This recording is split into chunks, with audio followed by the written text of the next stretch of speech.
A special thank you to each of our subscribers who make this channel possible. Here's today's story. In a significant ruling on Thursday, the U.S. Supreme Court allowed Texas to proceed with its newly redrawn congressional map, a decision that could reshape the political landscape ahead of the 2026 midterm elections. The ruling, which passed with a 6-3 majority, comes after a lower federal court had previously blocked the new map, asserting that it constituted a race-based gerrymander. The three-judge panel had ordered Texas to revert to its 2021 congressional map, citing concerns over racial discrimination in the drawing of the new district lines. The Supreme Court's decision marks a pivotal moment in the ongoing debate over gerrymandering in the United States, where the manipulation of electoral boundaries to favor one political party over another has become a contentious issue. In their ruling, the justices emphasized that Texas met the criteria necessary for emergency relief, stating that the lower court had made serious errors in its assessment of the case.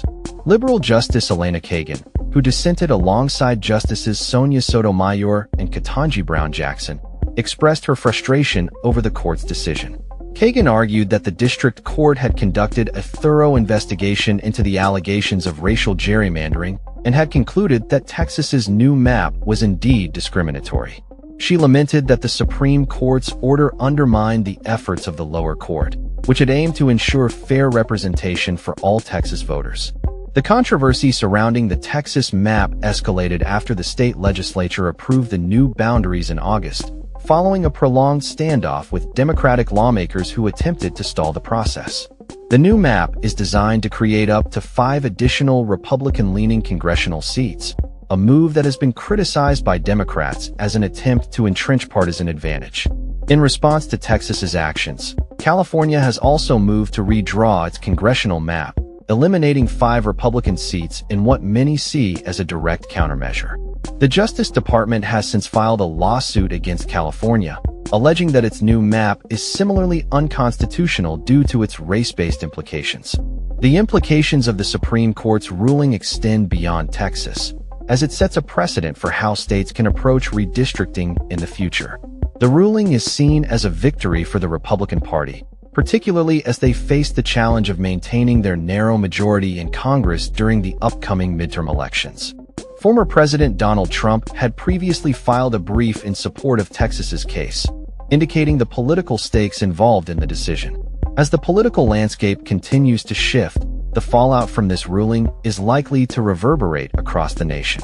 Democrats have voiced their concerns that the decision signals a broader trend of diminishing protections for minority communities in the electoral process.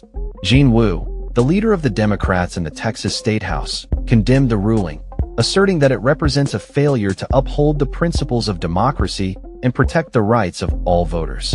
In the wake of the Supreme Court's decision, the debate over gerrymandering and its implications for electoral integrity is expected to intensify. Advocates for fair representation are likely to continue pushing for reforms that address the partisan manipulation of district boundaries, while states like Texas and California navigate the complex legal landscape surrounding redistricting. As the nation gears up for the midterm elections, the implications of this ruling will be closely watched by political analysts, lawmakers, and voters alike.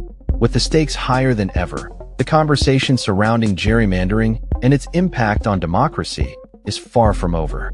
That's all for this story. We upload videos every day covering many different subjects, so hit that subscribe button to stay informed. Thanks for watching.